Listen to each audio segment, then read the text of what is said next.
gets up on Sunday morning and harvests right before I show up. It seems like they're really prolific this year. Come around this, go around that way.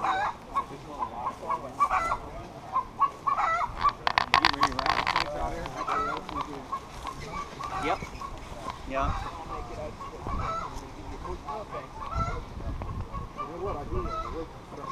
Greg, it's even more fun.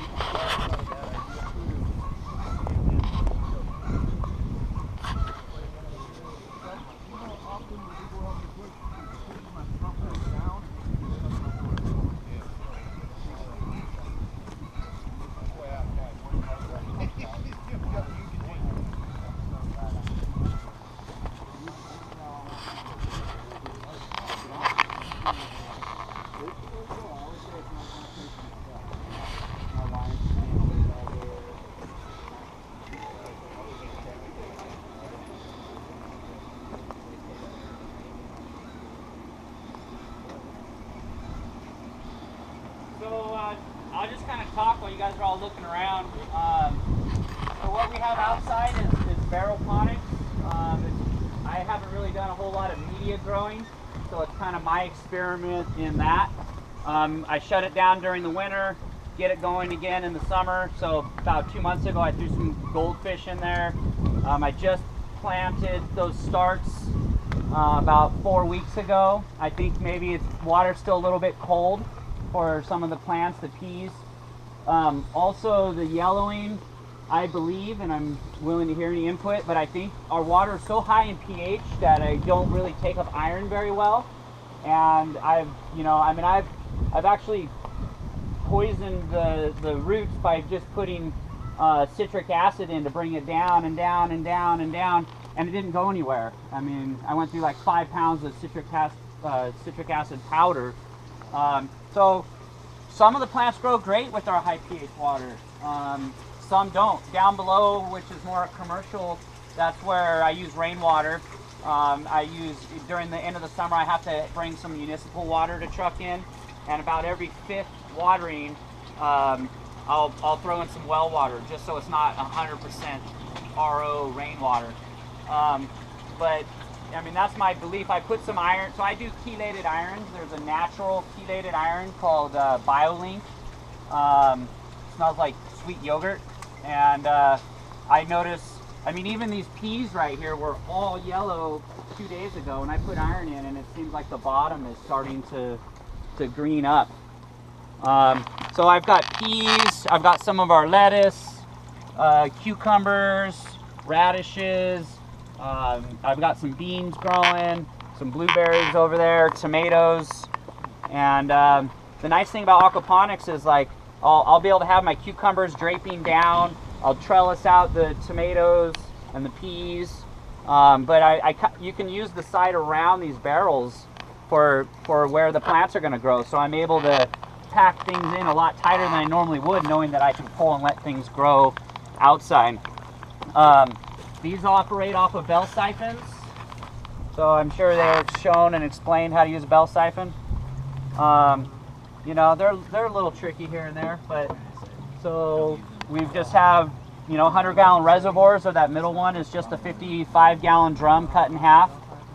These are called grow stones, you know, the hydroton, the clay pellets that come from Germany. These are actually US made. They're recycled glass. It's just like cinder or lava, as in that there's about 300 or 400 square meters of surface area inside this, which is great for the bacteria to live in. What? Cost is the same as the hydroton, so it's about 30 bucks a bag. And you call that a grow stone? Grow stone. What is it, a yard, cubic foot and a half or something like that? It's called grow stones, guys, and I was the first person doing research with it in aquaponics, so they approached me, and Jonathan at Forever Flowering Greenhouse and I are the aquaponic distributors in the U.S. Talk to me about bulk orders and discounts. I use it because I believe in it, by the way. What's been your experience? I think grow stones are by far the best medium I've used. Not the most affordable, but they're definitely the best. Well, I mean, it's lava, basically. Those are 100% recycled. But I mean, as far as media structure, the same as? Well, the one thing I will slightly add to that, what Jed just said, there is one distinct difference between growstone and lava. Let it I think they far Let it focus. outperform hydroton and lava. If you look at these Yeah, under they're a a little microscope, heavier, yeah. a piece of lava or hydroton has miniature little holes and looks like an asteroid. Tons of different size little holes like lava from the air escaping and popping. But growstones were recycled glass that were exposed to a heat at an exact moment, They're dropped into this heat at a particular temperature. And when it happened, it caused the glass to explode. And when the glass exploded and melted together, it formed millions and millions of crystalline structures. So the surface area of growstones is far higher than the surface area of lava. And when I've done side-to-side trials just running fish in hatcheries, the growstones always outperform in both algae control and ammonia reduction. So I just want to share that because they want to do more and more extensive research. At the last conference I was at with Rob, we met the charismatic woman who's in charge of growstones. She really wants to have more research done with aquaponics, more research done with fish. So in any case, that's my little growstone spiel. And how much? What's the price reduction in bulk versus bag? You get about, I can give you about 30% less cost if you buy a tote. It's a 275-gallon IBC, and you get the IBC for free. Now, how much is that? That's a pretty darn good deal. I don't know exactly. I got the price list on my computer. I can look it up for you. Because down below, I'm looking at doing media, and 8 feet by 20 feet, and filling that with growstones I'd rather go get lava and just fill it. But I'd love to use this, if it's but it's definitely not cost effective by the bag. I have to say, guys, as much as I love this product and I swear by it, personally, I will use it as a media in my nursery where I'm raising fish and I'm depending on them as supreme biological filtration. I don't think I'm going to personally grow in them because I have such good success with lava. I haven't had the negative impacts of retting my water and cutting branches and roots. So for me, I can get lava 10, 15 times cheaper than my wholesale cost rate. So yeah, but this blows away buying hydroton that comes from Germany. That is just the carbon footprint and all that. And this is recycled glass and not baked clay that comes from Germany. So I highly recommend this over, and it costs the same if you're going to buy it by the bag. So you might as well buy the growstone. So inside this greenhouse is our very first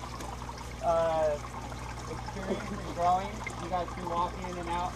Basically, it's a 300-gallon IBC tote.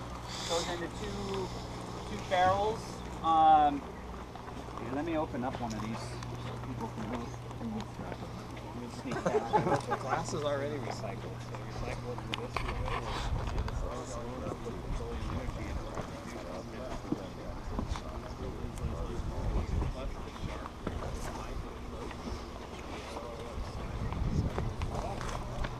Oh yeah, Rob's lovely.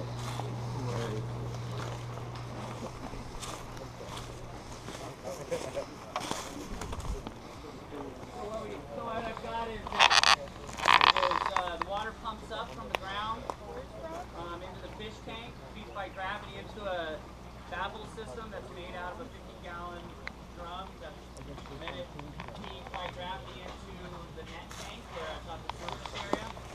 Then it feeds by net tank into the reservoirs. There's 4x4 reservoirs that the water just goes through each one. Goes into a bottom.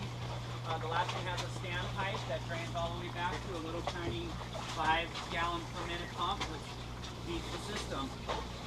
You'll notice everything has got insulation around it so that I'm not blowing through as much energy trying to keep the water warm. However, this last year, I didn't even try to keep the water warm. I just put a goldfish instead of floppy in there. And some sturgeon that John was so gracious to give me last time we got fish from. So they're in there somewhere at the bottom. The pumps that I use here are the same pumps that I use down the bottom. They're about this big. Doesn't matter how many feet trough you've got, you don't need big pumps. Make sure you have a backup. So everything's just gravity fed. Things will go into flour because this is not where my energy and concentration is. This is more what we come and pull some kale off, pull some lettuce, eat. But my energy and concentration goes down there.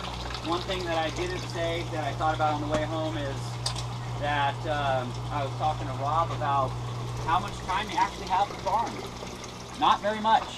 I'm lucky if I get to spend an afternoon a week actually working on the farm, because you're either fixing things, you're building things that you want to implement, or you're marketing or delivering, or on the phone with customers, getting orders, writing invoices.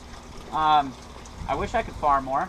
I wish that's all I had to think about, but it's not. So For me, this is the first year I started a garden, backyard garden when I was about 5. This is the first year since I was 5 I don't have a home garden. Work, but still. And how much actual gardening in your garden are you doing? I don't. You're walking around going, do that, do this. Yeah. Oh, I see some bugs. You better figure out how to take care of that. You know, I mean, even myself, going down and, you know, looking through the plants and going, oh, there's pests, or it's, you know, farming is farming. It's hard work. It's, you know, I wouldn't glorify it. It's really neat work to do.